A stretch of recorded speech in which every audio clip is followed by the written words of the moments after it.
Good morning. আমরা start করে দেব. We'll start by expressing our gratitude and gratefulness to anyone and everyone that we are grateful for, holding our hands.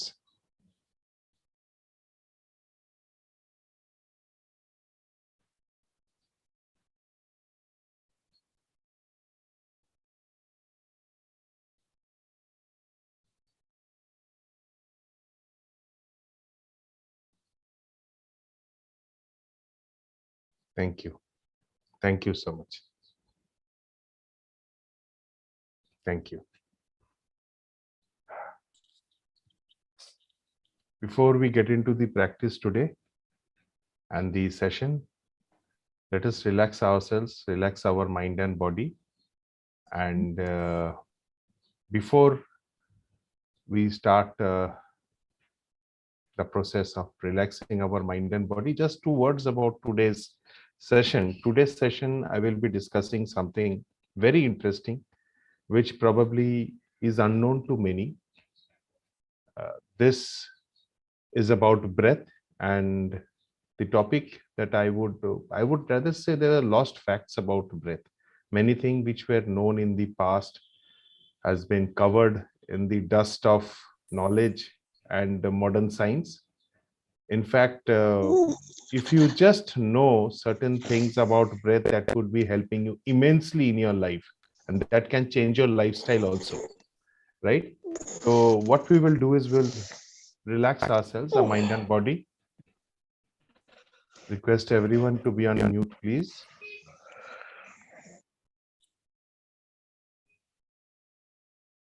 Be in silence for a moment. Lengthen your spine, drop your shoulders, relax your waist. Just see that there is no tension or tightness in your body, and if there is, relax it. Take 2 deep breaths. Now, when you take deep breaths, how you do it? You will inflate your belly. So you will basically inflate your belly, and when you are exhaling, you will deflate your belly, right? In fact, this forms the basis of our session also today.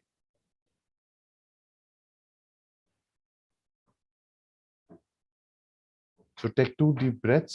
Inhale by inflating your belly, deflate by exhaling your belly. Exhale by deflating your belly. Yeah.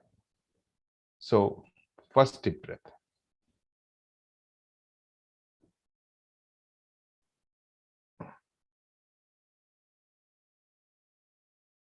Also make the exhalation a little longer than the inhalation.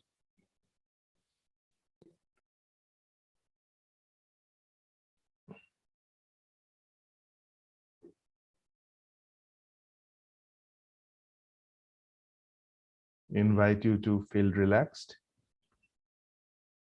And these 2 deep breaths has already helped you to calm your mind and body. Feel the relaxation in your head. Yeah, just a moment. Share. Relax your ears, your face. If there's any sensation in your face, just feel calm and relaxed. Relax your forehead, the top of your eyebrows, your cheeks, muscles around your jaws and eyes.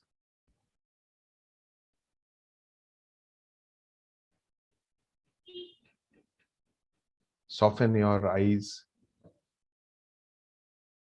Let the relaxation move to your chest.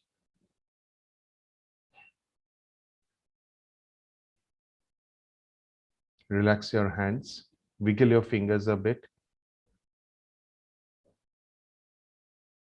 Relax your stomach. You can feel your belly moving up and down along with your breath.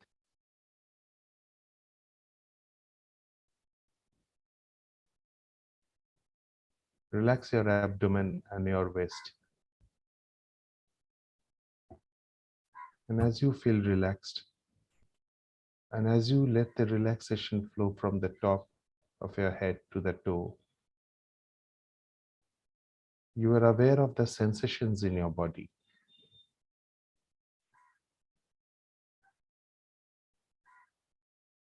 And because you're relaxing yourself naturally, you're feeling the silence in yourself. Relax your thighs, your knees, calf muscles, and shin bone. Relax your ankles and toes. Wiggle your toes a bit. You can take a deep breath. Take a deep breath again from your nose. And the same process, inflate your belly while inhaling and exhale. While exhalation, deflate your belly.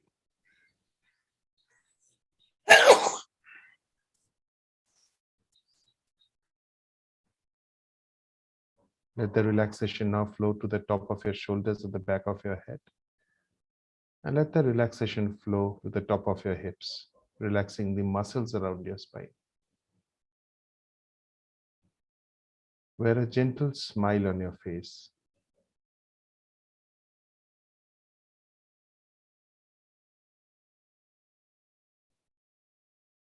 Wonderful.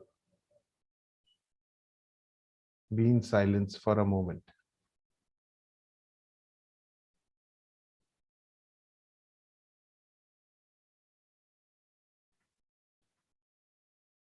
Slowly open your eyes very softly. Wonderful.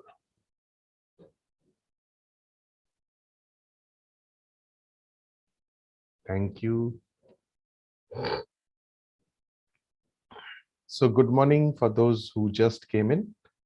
So today's session, a word about today's session. Again, I would repeat, we will be talking about something very interesting, but which is very, very important to our lives.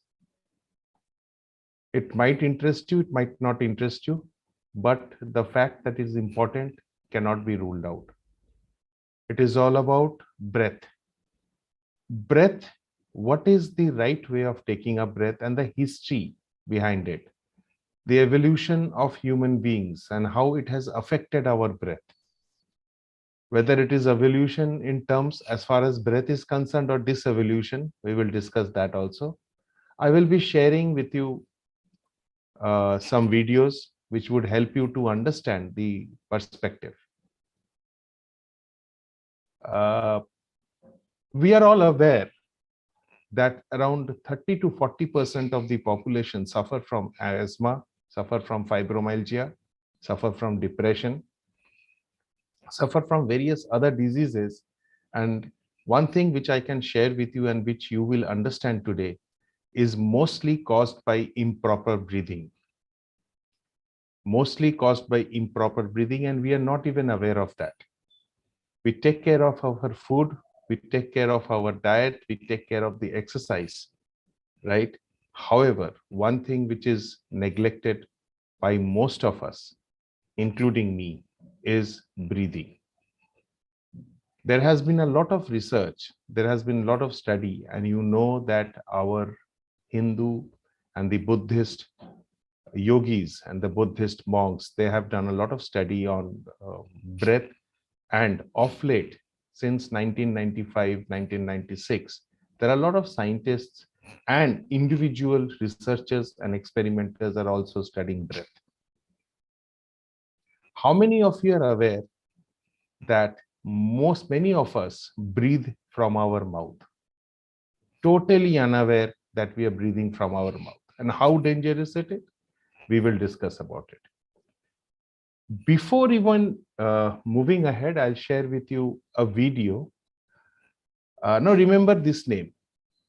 The name is John Nestor. John Nestor is a person who is bringing back his book, The Lost Art and Science of Breath, is a milestone as far as breathing is concerned. There have been a lot of practices, pranayama, we are aware of the Patanjali's Ashtanga, right, which is very, very old and old practice, and many of us do it. However, we do not pay attention to it. Again, I'm saying we do pay attention to diet, we do pay attention to exercises, right? We do pay attention to walking, but we do not pay attention to breathing. With that intention, Mind Vantage we are trying, we are endeavoring to bring the consciousness, awareness amongst people. And it is a request to you that after this session, please, you also take interest in the art of breathing. While I would say it is art of breathing, I will also share the science, not in details, and I will also share.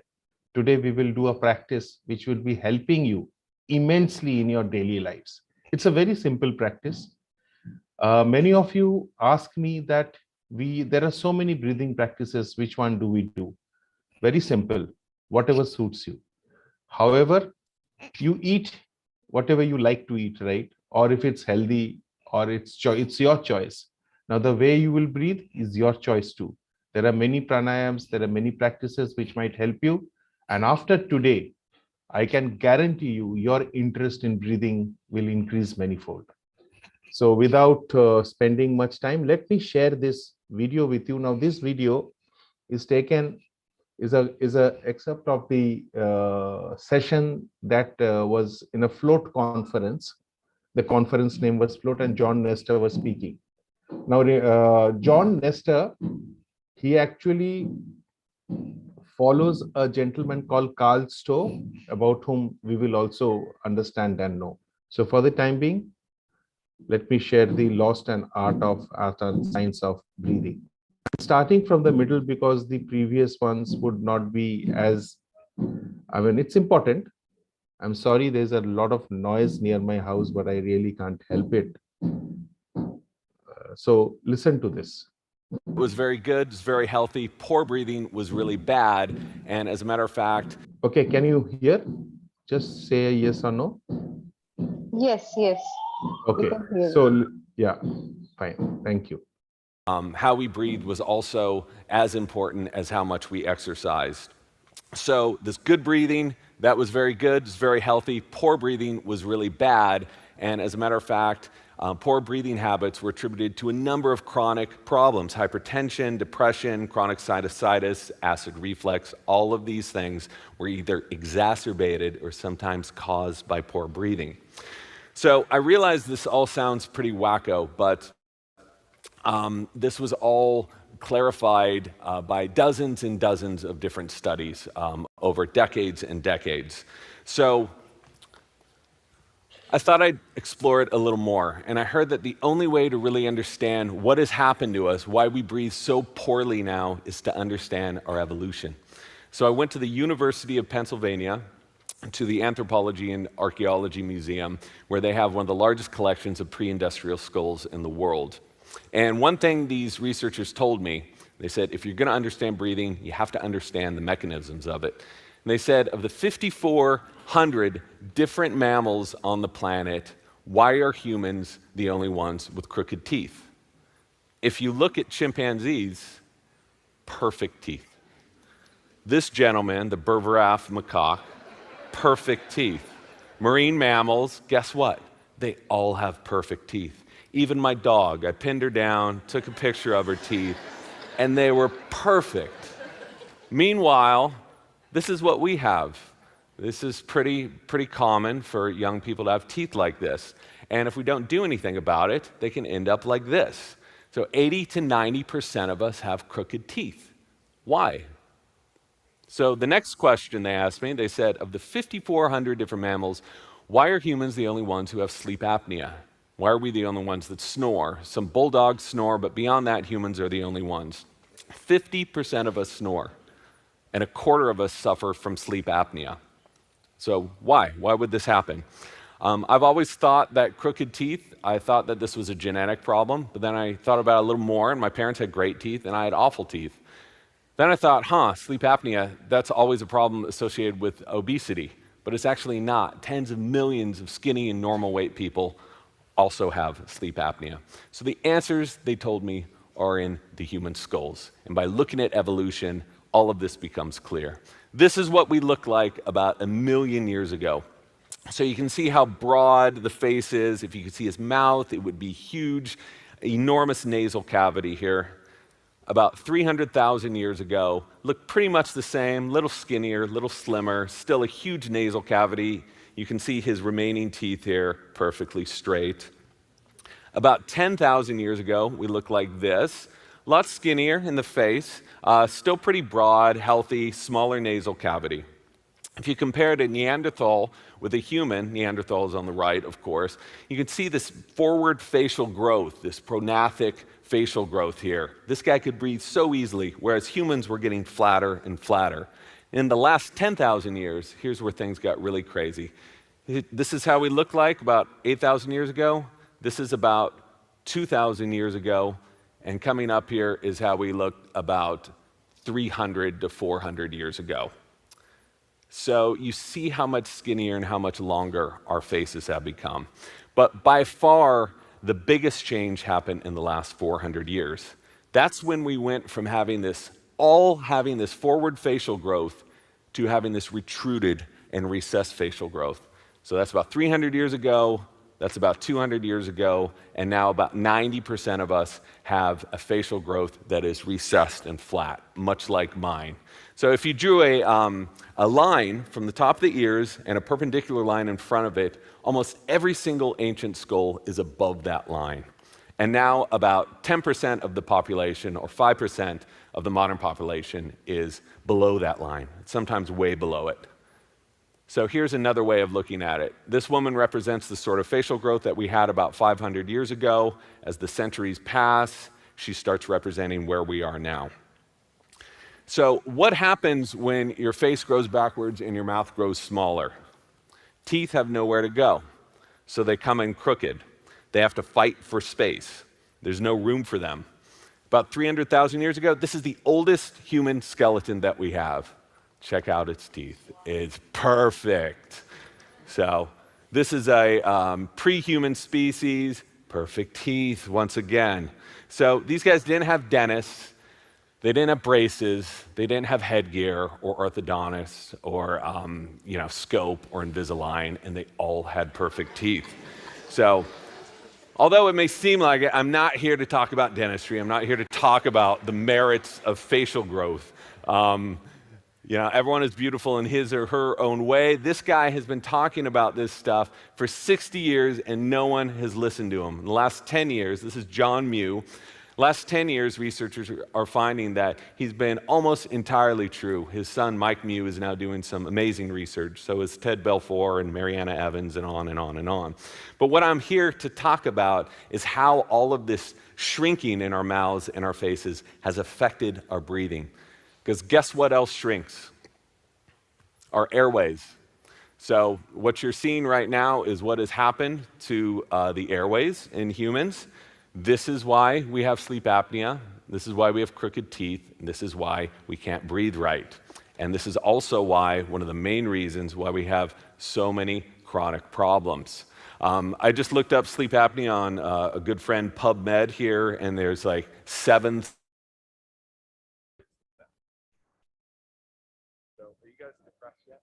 Because I certainly was when I discovered all of this, but I realized I'm here at a float conference. Yeah, okay. So I hope that made sense, right? Evolution, what evolution has done to us. Now, why did I show you this video is that this person, John Nestor, has been doing a lot of research, and there has been a lot of research which is happening on a very, very interesting phenomenon which has been discovered or has been noticed rather by John Nestor and other researchers, that many of us breathe from our mouth, not through our nose. Now the question is, what is the difference? What is the problem if we breathe from our mouth and not from our nose? Okay, now understand this. When the Neanderthals, when they were breathing, the air cavity was bigger and they breathed normally, the breathing was normal, the air could flow directly to the lungs, filtered. Now how they were filtered, and how is this air while we breathe through our nose is filtered, and when we breathe from our mouth is not filtered? Inside our nose. Now, also one thing which would have been there in the video is that while the broadness shrank, right? It's became skinnier. What happened was that when our face was compressed, we had to breathe properly. We had to breathe properly, and the nose protruded. Now, if you see, what is the function of the nose? The nose collects the air. When we inhale, it collects the air, and there are cilia. Cilia are the hairs, nasal hairs. And there is mucus. If you put your hand inside the nose, it will be wet, right? It is the mucus.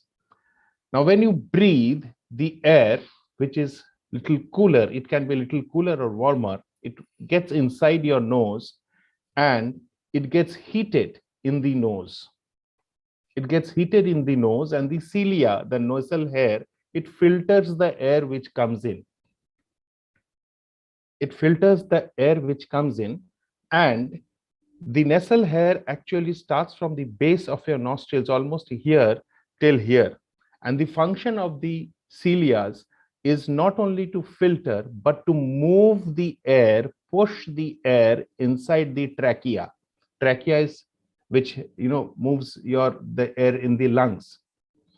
So understand, when the air goes in, the cilia, it slowly transports the air towards the trachea and then to the lungs. Now, when it takes it, it heats up the air. The air gets warm, and the mucus keeps it wet. The filtered air goes to the lungs through the bronchial tubes and the bronchioles, and the unfiltered air, the debris which is there, which is being filtered by the cilia, the nasal hairs, it is being transported to your intestine and it is flushed off. When you breathe from the mouth, this filtration does not take place. So maybe an analogy, when you breathe from your nose, nasal breathing, you get filtered water, right? Bisleri, mineral water. Sorry, I'm not advertising, but mineral water, packaging water. And when you breathe from the mouth, it is unfiltered water. So when you go to a restaurant, you ask them, they ask you, RO ka water do, plain water do, what, kya, matlab, kya, kaun sa pani do? And you probably ask for RO or mineral water.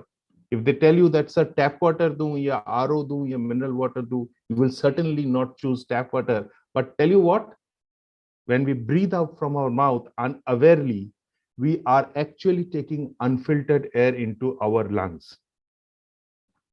Second, most important, very important, when we breathe from our nose, the air passes through the trachea and then through the lungs, and it also does one thing.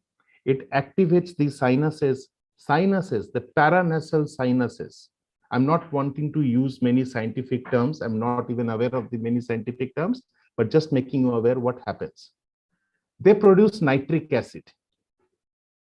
Now, what is the function of nitric acid? The function of nitric acid is they are vasodilatory in function. What is vasodilatory? They'll dilute the blood vessels. They dilate rather. They dilate the blood vessels. They increase the size of the blood vessels so blood can flow smoothly. If blood can flow smoothly, what happens? The bloods are like the transporters of oxygen, right? So the transporters of oxygen, they transport oxygen to all the cells of the body through the flow of the blood. And it all happens in 1 minute. The entire blood, when it starts from the lungs till the entire body, the cycle takes 1 minute. We take 23,000 breaths, a normal person. The yogis might be taking less than 8,000 breaths in a day or 10,000 breaths in a day. Ideally, how much it should be? It should be between 13,000 to 15,000 breaths. I will stop there. Now, what is happening to us? I have a question, sir. Yes, please. Please, Now, please. Yogis, they breathe less. Like, why? I'll come to that. I'll come. Now, what happens if you breathe fast and breathe more? I'll come to that. But is it intriguing? Is it interesting? What happens if you breathe from your mouth? And mind you, 50 to 60% of us breathe from our mouth unawarely, while awake, while sleeping. So from today, please be aware whether you're opening your mouth and sleeping. And if you're opening your mouth and sleeping, if you're snoring, please visit a doctor. Don't ignore it. It's not to be ignored. Again, I'm saying we take 23,000 breaths every day. If you breathe imperfectly, you are breathing 23,000 breaths imperfectly. If you're breathing from your mouth, it's dangerous. It can give rise to a lot of diseases, and these diseases can kill a person. It can be very, very fatal. It reduces the longevity also. Okay, I'll pause there. Now that I'm saying that you breathe from your nose, what happens is if you breathe very faster, then what happens? I'll answer Kakuli madam's question. If you breathe very fast, then oxygen produced is low and carbon dioxide production is also low, and you are not being able to flush out the entire carbon dioxide. That is one. Now saying that carbon dioxide is not that harmful. Carbon dioxide is very, very important for our body. Carbon dioxide helps the oxygen to be released in the blood, right? So I'll come to that. Now, I will just show you a video, another video, and probably after that, I'll move to Kakuli madam's question of what happens. Now, if I can just request you, if you can switch on your videos and tell me how you do a deep breathing. If you can just switch on the videos and just show me, anyone, how do you do deep breathing? Anyone, if that would really help. Anyone? How do you deep breathe? I will do that. Yes, Sanjay ji. Good morning. How do you do deep breathing?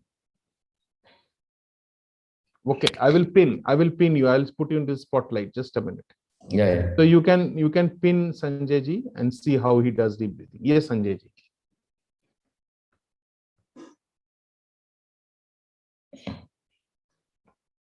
Okay, Sanjay ji. Thank you so much. Okay, so what did Sanjay ji do? You can pin me now. What did Sanjay ji do? What is the movement? Straight, right? What is the movement? It is straight. Okay. Now, how should you deep breathe? Let me show you a video and then we will get into it. Okay. Any questions till now? Thank you, Sanjay ji, for that, for volunteering. Any questions? Okay. No questions. Very good. Yeah. So let me start the video.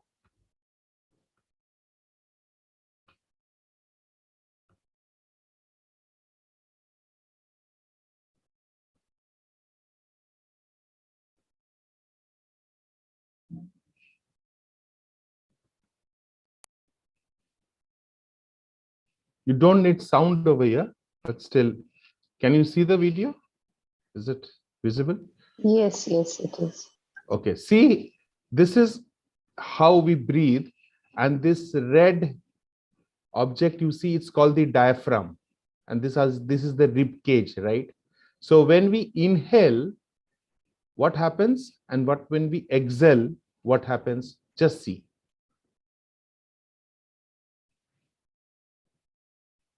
So this is inhalation. This is exhalation. Again, this is the inhalation. This is exhalation.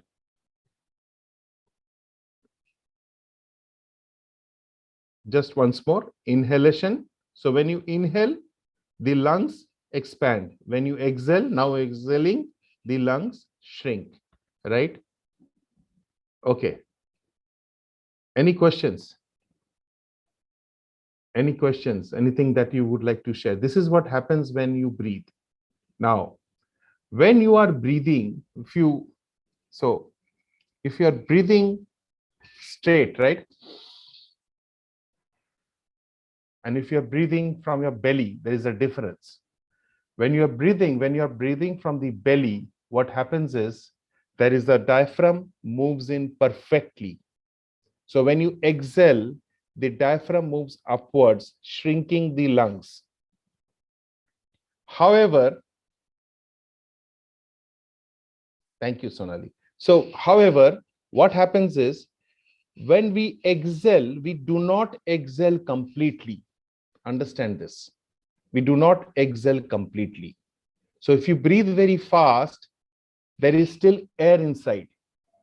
There is still air inside. So what happens if the diaphragm is supposed to move here, the lungs is supposed to shrink, the entire air will be pumped out. But the diaphragm does not move till here. When you exhale fast, it is like this. Right? It is like this. And Carl Stau, he found out that most of the people who do not exhale properly, they do not inhale properly. So if you do not exhale properly and if you do not inhale properly, there is insufficient oxygen which is going inside your body. And there is number two, you're breathing faster. And if you breathe slower, what happens is your inhalation is slower, exhalation is also slower, and you are pumping out the entire air from your lungs. Now, does that mean while running also you will breathe slow? No, it's not that. But consciously, most of the time, that is what we need to do. Yes, Momita. मैं एक चीज share करना चाहती हूँ। हाँ, share कीजिए। जैसे मेरे रीप केज जो है उसमें एक अजब तरीके की आर्थराइटिस है, ठीक है।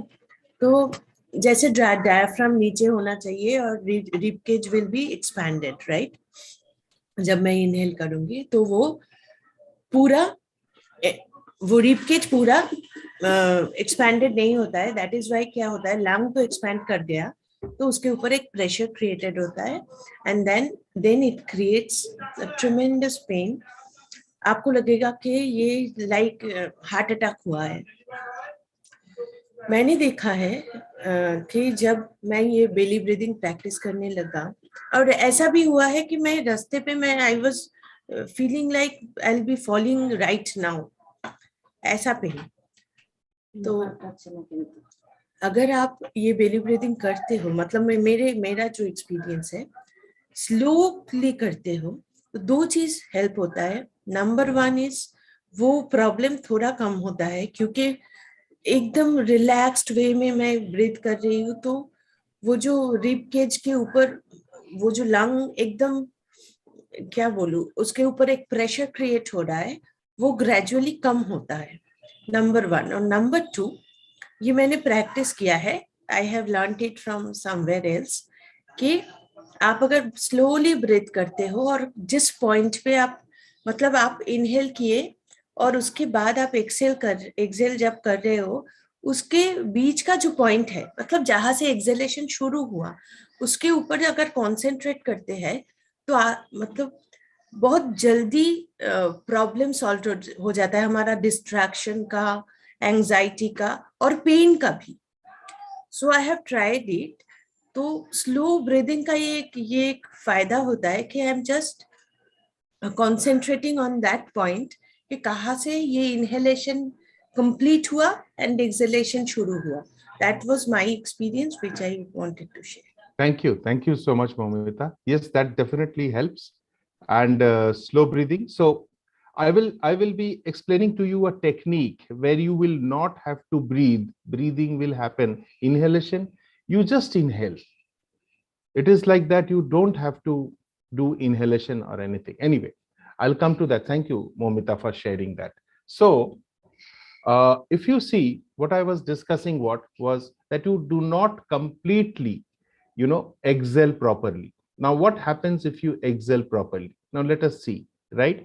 So what we will do is we will do a belly breathing, a deliberate breathing, wherein you will put one hand on your just below your navel, one hand on your chest, and you will inhale. Now, when you are exhaling, exhale to the extent, you can deflate your belly, the maximum point. Just try this out. Now, see what happens when you deflate it completely, knowingly, consciously. See what happens to your inhalation, right? We start, right? We inhale, exhale, exhale completely.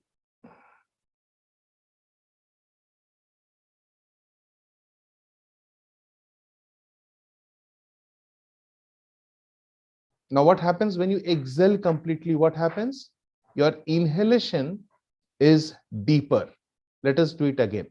You inflate your belly while inhaling, right? So 1, 2, 3, inhale.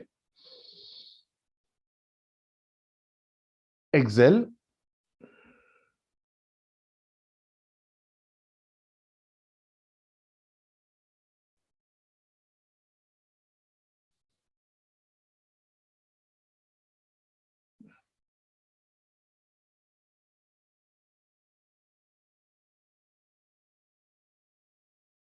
Okay, thank you.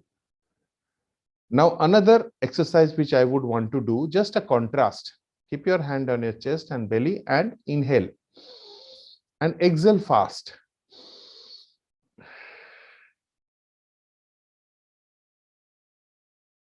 When you exhale fast, you will see the inhalation is not very deep. So the quality of your inhalation depends on the quality of your exhalation, right? It has been proven. Now, when you do that, now how do you ensure that you do this? That's one. Secondly, the diaphragm, when you take a deep breath, if you do it from your belly, the diaphragm actually, it moves up and down like a piston, a very oily piston. And when it moves like a very oily piston, your lungs start operating properly. Okay. Now, how do you do it? There is a process which I will be explaining to you now. Please follow that process, and if you practice it regularly, consciously, whenever possible, your diaphragm will slowly start working in that formation. Even it will become a muscle memory for your diaphragm. Now, diaphragm, the proper functioning of diaphragm is very important, because this is one part of your body which we are not aware of, that it beats like the heart, right? It moves up and down constantly, like your heart is moving with every breath. If you can organize the movement of diaphragm properly, you will start breathing properly. That's why many researchers call diaphragm the second heart. If you go to a pulmonologist, if you go to a doctor, if you go to someone who is treating you, and probably you ask them, again, there has been a survey and research. If you ask the doctor, is the frequency of breath important? Many of them would say no, or many of them would say yes. But this is the most important factor for us. Along with this, I repeat, and I will continue to repeat, be aware whether you are breathing from your mouth. Now, how will you understand that you're breathing from your mouth in the night? Your mouth, one of the reasons could be your mouth will become dry. It happens in sleep apnea. You breathe like this, you will see your mouth dries up, because the air, when it goes inside, it has nothing to do. It has just to dry up your mouth. You will feel the dryness. Okay. So what you need to do is follow me. You inhale, and then I will demonstrate again. You can, I do not know how to put me into spotlight. Just a minute. Let me see if I can put me in spotlight.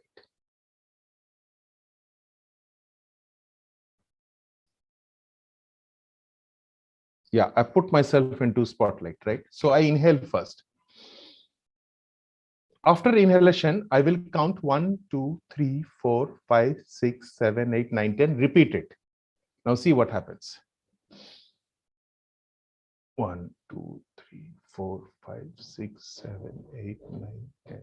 1, 2, 3, 4, 5, 6, 7, 8, 9, 10. 1, 2, 3, 4, 5, 6, 7, 8, 9, 6, 7.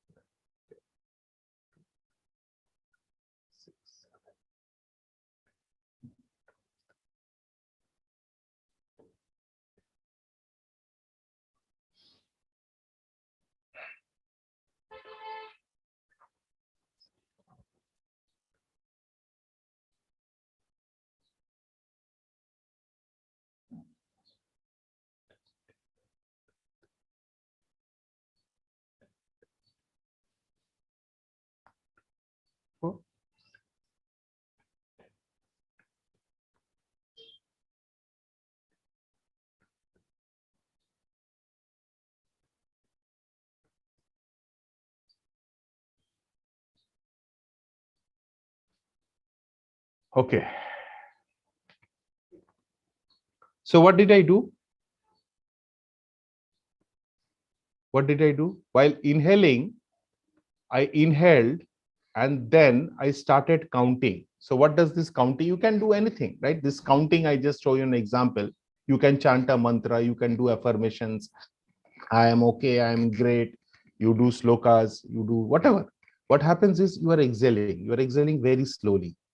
And when you are absolutely out of breath, that means the entire air has moved out of your lungs. And you don't have to do anything. You inhale naturally. What you have to practice it when you inhale naturally, again, you will have to start exhaling the same way. So instead, what it helps you in is you don't have to worry about exhalation. While you are counting, you are slowly exhaling out, or when you are chanting, you are slowly exhaling out. This is called breathing coordination exercise. Why is it called breathing coordination exercise? Because your breathing and the circulation then Can comes you to an repeat it? I did not understand. I will repeat. I will repeat. And if you are not understanding, I will repeat it. If you are not understanding still, go through the video after this session. That would help you. So when there is equilibrium between the breathing and the circulation, your body is absolutely in a balanced state. What helps? Helps in taking in proper oxygen, the oxygen that you require. This helps in the circulation. It helps in the production of nitric acid, which is a vasodilatory, effect, and it dilates the blood vessels and it moves smoothly. Second, the third is that carbon dioxide is also produced in abundance, and that helps your body releasing the oxygen to the cells and flushing out the complete, the toxins that you have while exhalation. Right? So this is how it helps. Now, Momita, I'll come to that. One or two more things which might be of interest to you, just academic interest. You will find that the Europeans in the cold countries, right? In the cold countries, I'll not term it as Europeans, the cold countries, the nose are protruding out a little more. And you would see that in the warmer countries, the nose are flatter, right? The nose are flatter in tropical countries. Why is it so? It is a scientific explanation. So the air, when you take inside, it has to be warm when it reaches the lungs. It should not be cold. It is never cold. So it is actually the warmth, the warming takes place in your nose. And if it is bigger, the circulation in your nose takes place for a longer time. It gets warm, collects more mucus, and it goes to the lungs. Whereas in warmer countries, the air is already warm. So it's a flat nose. And when the flat nose is there, the warmth, the circulation that takes place inside the nose is for a shorter time, it goes to the lungs. So that is the reason you will find the shape of the nose, right? So when someone says, I don't like the shape of your nose, please tell him I can't do anything. That's for my breathing, right? And if someone tells you, shut your mouth, it's good for you. You will do more nasal breathing, right? That was on the lighter side. So again, I will put myself into spotlight. And Momita, you said that you did not understand the process of breathing, right? No, আমি just জিজ্ঞেস করতে চাইছি যে আমি inhale করলাম, সেটাকে hold করছি 1 2 3 4 5 6 You're 7 not 8 holding. 10, You are breathing out. Okay, I will show মানে you আমি again. কাউন্টটা কিসের জন্য করছি সেইটা আমি Breathing বুঝতে out, exhalation. You're breathing out. So you are not holding. So I will tell you again, right? So you inhale. You do it with me, then it would be easier for you. And don't strain yourself. If you have an asthma or you have a breathing problem, don't strain yourself. Just follow me. You inhale, and while exhale, while you are counting, you are exhaling, but that is the exhalation speed, right? So it is like this: 1 2 3 4 5 6 7 8 9 10 1 2 3 4 5 6 7 8 9 10 1 2 4 5 6 7 8 9 10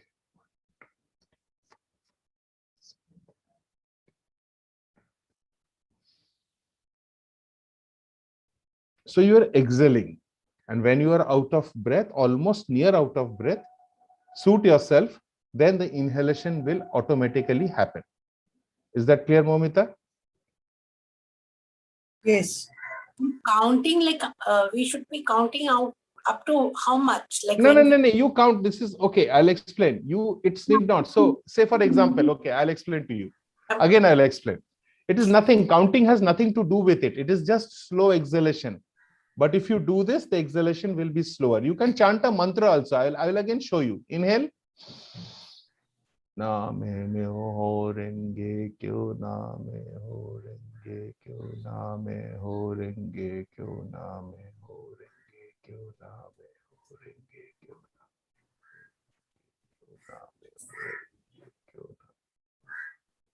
नामे हो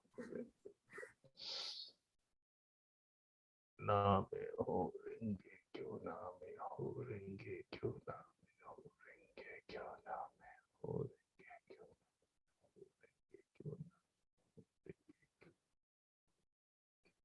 Okay, so it helps in exhalation. Without mantra or without chanting, I'll do exhalation. Similar thing, Kakuli madam.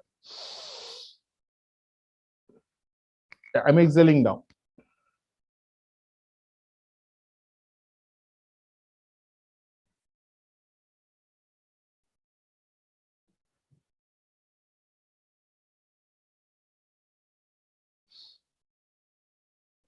So instead of just exhaling, you are chanting a mantra or numbers. That is all. So this is the exhalation. You are just exhaling, right? Does that answer your question? Okay, great. Now, so if you do this regularly, what would happen? If you do this regularly, so your diaphragm is slowly moving up and exhaling the entire air. And when it is exhaling the entire air, and when you are inhaling again fresh air, what happens to you? Two things are again happening here. First of all, I will repeat this, although I have shared this a number of times, that breathing affects your autonomic nervous system. Again, I'm not giving you scientific explanation, but it is important for you to understand. While you inhale, the blood vessels move to the heart. So your blood rate, the pumping increases while you're inhaling. Increases, right? And you are in a fight or flight mode. Your heartbeat increases, your blood pressure increases at that point of time. While you are exhaling, the heartbeat falls because the parasympathetic nervous system that takes over. What is the function of parasympathetic nervous system? Rest or digest. It helps you to rest. It helps you to calm down. It helps you to calm down. What happens when you calm down? Your heartbeat comes down. You feel calmer. If there is stress, that's why people say, deep breathe karo when you are stressed or you are feeling anxious. So deep breathe karo का मतलब क्या है? Deep breathe karo का मतलब ये है कि your exhalation is a bit longer and you feel calmer because the parasympathetic nervous system that takes over. Right? So after taking food. I have one question, Partha. Yes, Good morning. Good morning. just wanted to ask you, I mean, like, this is my normal practice when I do deep breathing. I just hold my breath for, 3-4 seconds, so that what happens is that the oxygen level, get uh, absorbed in the system more, right? So it gives that kind of, leverage, kind of. So you're not suggesting that. So is it Yes, any yes, specific? absolutely. Absolutely. Holding breath is always good. It is just I'm saying the mechanism of breathing, how it happens and what Okay. you should do. So So- mechanism, Avinash, yes, sir. What I do is that when I inhale, right, then I will keep it, hold it for maybe a few seconds and then count for till 10 and then slowly exhale it, right? And yes, inflation and deflation of belly is very, very important.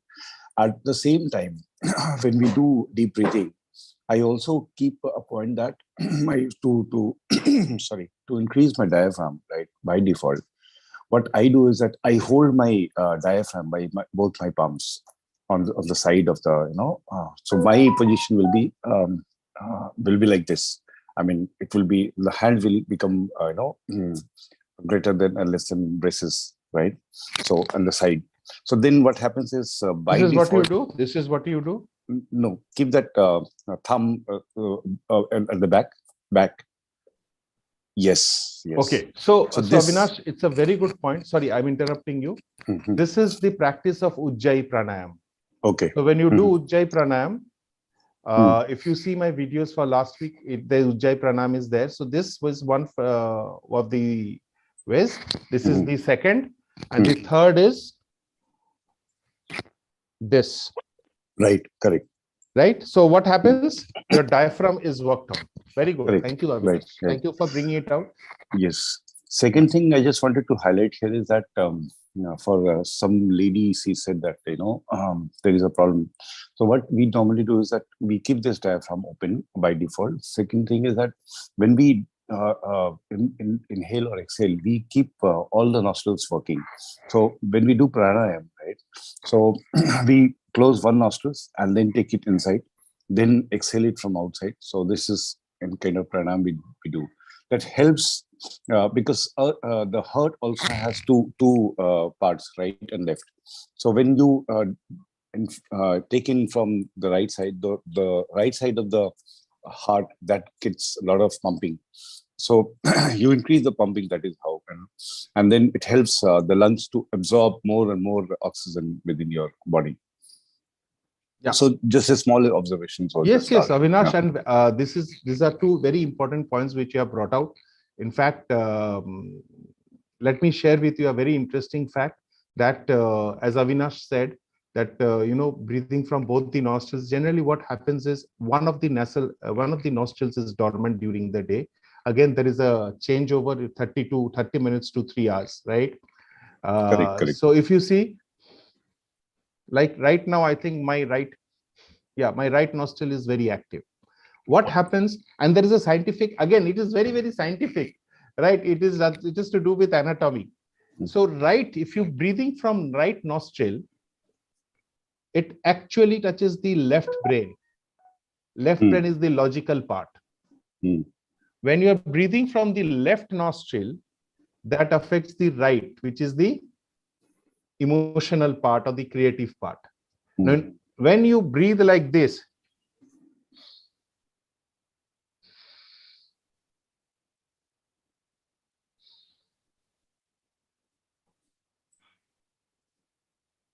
what you are doing is you are deliberately breathing from both the nostrils. So there is a balance which takes place in the heart and in the mind, both. Right brain, it has a stimulating effect. The right nostrils, when you breathe from right nostrils, there is a stimulating effect. When you're breathing from the left nostril, there is a calming effect. Okay. Right. And that's why you are balancing both your heart and your mind. Thank you for bringing it. And one more thing I just wanted to put forward, because all the members are there. For all the members, all of you can bring a lot of fortune to yourself during, if you're keeping an observation on the breathing. Like Partha said, that it is always possible that most of the time we breathe from one of the nostril. right or left. So, and then it opens up, both the nostrils will open up only for few minutes or few seconds during the daytime, maybe after an interval of half an hour, 1 hour, whatever, right, depending on the practice. So whenever you observe that both the nostrils are open, just put your palm on your head, bless yourself. That will actually bring a lot of, lot of fortune to you. Okay. It's Okay. a I very never good knew practice. this. Thank you. Thank you This is so a much. spiritual thing. I mean, I learned something. Sure, Yeah. sure, Avinash. And it's so good. I mean, see, contributions from you and enriching us, right? Thank you so much, Avinash. Love you for that. Okay. So another thing which Avinash brought in is a very interesting thing, right? Balances your brain, balances your heart. If you at any point of time after having food, if you want to increase the metabolism, increase your inhalation, decrease your exhalation, because your sympathetic nervous system will work and stimulating effect. When you want to be calm, the inhalation, the exhalation in ratio should be more than the inhalation. Okay. Ideal. So the question is, before we end, what is the ideal? The ideal is a breath of, maybe, as I told you when Kakuli madam asked me why fast breathing is not good and slow breathing is better. Slow breathing is better because the metabolism, because your oxygen production and the carbon dioxide production, that stabilizes. So what you can do is 5-5. You can count. I mean, this count is not arbitrary. It is actually 5.5 seconds to 5.5 seconds, but I would suggest 5 and 5. You can do that. That is also a way. However, during at least one part of a day, do this inhalation and count this exhalation. This is called breathing coordination. You will find a lot of things. You will find a lot of such videos. And friends, if you are interested, because breathing is one of the most important aspect of our life and which is most neglected, I would request you to focus on your breath throughout the day. If possible, be conscious. And I will come. Yeah, there is Sanjay ji. I'll come to that. So that is one. And if you do this exercise which I showed you, what would happen is your diaphragm, and deliberate breathing also, Ujjayi breath, all this will help you in making your diaphragm, making it like an oily piston, well-oiled piston. It will move up and down. And I can assure you, I have been benefited out of it. I have been benefited. In fact, I have been experimenting on myself for some time. Whenever I breathe through the right nose and whenever my inhalation is longer, my BP increases, blood pressure increases. And I can bring it down again. I have actually kept the blood pressure measurement, that instrument, next to me, and I practice it. And it helps. You can regulate. And as, Okay. yes. I'm a swimmer. So when I am swimming, when I'm in water, I'm breathing through my, mouth. So I'm taking in oxygen, like, so I have to, breathe in through my mouth only when I'm doing freestyle or whatever, or when I'm doing breaststroke.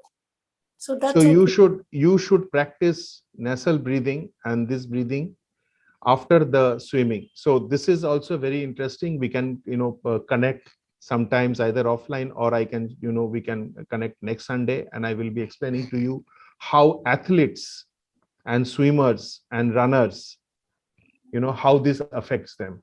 So while many of them breathe through their mouth while running or swimming, it is very, very important for them to practice this nasal breathing even more, because generally what happens is, it has been seen again.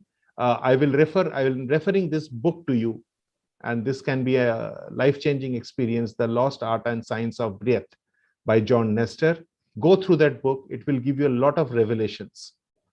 Right? I have been studying breath for the last 2-3 months, and I have found it very fascinating. And Kakuli madam, thank you for bringing out this point.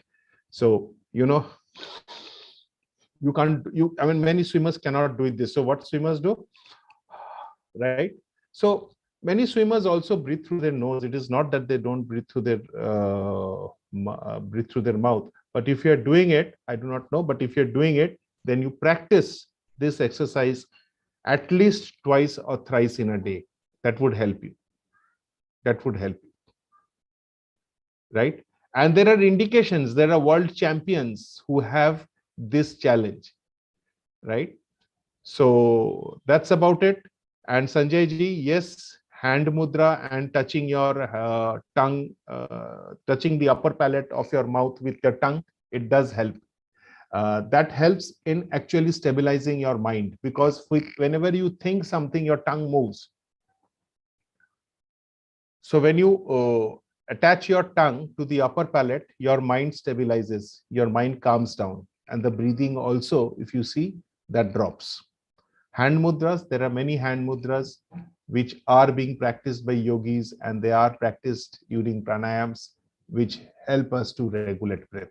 Sanjay ji, yes, there is significance. So great. I hope you like this session today and it would help you. See, the idea of this session is not just to share some thoughts or gyan, right? It also, I would request you to go through it, repeat this, and take this forward so that it helps. And our request to you is share this with as many people as concerned.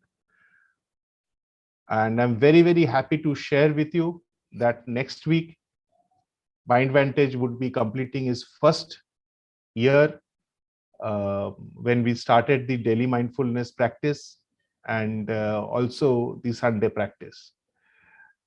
So thanks to all of you. I don't look into quantity at all. I am actually looking into the quality, because I know that if you practice, and we practice, many of you might be bored, many of you think it is monotonous. But believe me, practicing this in a monotonous way year after year had helped a lot of people to benefit, right? As Bruce Lee said, I'm not scared of the person who has tried 10,000 kicks one time. I'm more scared of the person who has tried one kick 10,000 times. And MindVantage aims at that. Daily mindfulness, the sessions that we have for 20-25 minutes, we have been continuing for 1 year. And I can say that Devashish, Kakuli Madam, Shubhajit, Pamela, and Shekhar, sometimes when they join, Sanjay ji, when they join, I'm sure they will be benefited. They have been benefited, because this is a practice. There is no other way than getting benefited. Even if you want to not to get benefited out of this, that is not possible. So thank you once again. Next Sunday, we are organizing a memorial session for Shambhu, our member who has passed away, my dear friend and brother who has passed away. So I've requested his family members to be present. So we will be having a short memorial for Shambhu. And I will also be discussing this point of what happens to athletes and what happens to swimmers, with this mouth breathing. So shut your mouth, breathe through your nose, be healthy. And before I end, any thoughts, any sharings that you have, please, I open it to all of you. Dipankar, Shonali, Shubhashish, Sanjay ji. One suggestion from my side. Yes. This I highlighted last time, I think long back actually. When we do get into this kind of a session, we start, meditating kind of, for a few minutes. So let us start our meditation with the, that Om, pronunciation of that Om. Sure. So we will have, 2 minutes or 3 minutes for Om, 4 times Om. And then we can chant this, and then we can get into the mode of meditation, and then we can start our normal session. That will also give a lot of, because Om has different kind of a vibration that helps the mind to calm down immediately. Thank you. Thank you, Avinash. Yeah. Well said. And definitely, I will keep this in mind, and we will keep this in mind. So I'll just recite how to, do that chanting. Please, it is a graph of, modulation of the sound. So we will take the deep breath. Hold for 2-3 seconds. and then start, and then the lips should be very minimal open.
So when we chant this Om, so there are 3-4 things we need to always keep in mind. One is that when we are inhaling, so inhale as much as you can, and belly should be open, and then hold it and count 3-4 times, and then there should be pause of 1 second, 2 seconds, whatever you can, and then your lips should be very, very minimal open.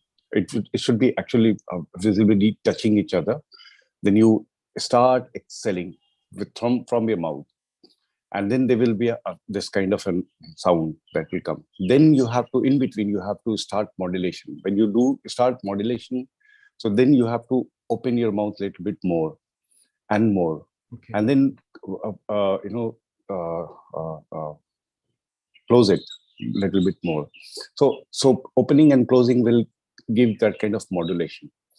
And then at the end, when you have modulated 3 or 4 times up and down, so then you have to again bring that lips to the level of closeness, and then you have to start humming.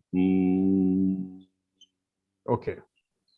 And this humming sound should be constant for the maximum till you exhale each and everything from your belly, from your body. So this humming sound will also, brings that kind of calmness to your mind. The kind of vibrations you give to the brain, it is really fabulous. And then all of a sudden you get into then meditation after this. So you'll find a lot of difference there, a lot of huge difference. Sure. I do this, I practice this every day. Very nice, Avinash. In fact, you brought in a very fascinating object. This is also a part of breathing coordination. If you see, Correct. the same thing which I mentioned, so you can chanting, even the Buddhist monks, when they chant Namme Ho Renge Kyo, right, and Om, they are all parts. So exhalation is the key. You exhale the entire air out of your lungs. You will not have to inhale forcibly. You will automatically inhale. And when you inhale fresh air. And when you inhale from your mouth, you are supplying filtered air to your lungs. Right? And I have seen most of the time when you complete your Om chanting, both the nostrils will get open up. Okay. This is one of the major things I feel. And then you Fantastic. just put your palm on your head and bless yourself. Okay. Fair enough. Yeah. Fair enough. Great. Thank you, Avinash. I would want you to lead this next Sunday, if possible, at the beginning, and then we can get into the meditation and the session, if possible. Sure. You can have a look at it, Sure. block your calendar, and that would be great. Sure. So great, Avinash. So we will Thank just be in silence for a moment. Just center ourselves before we close.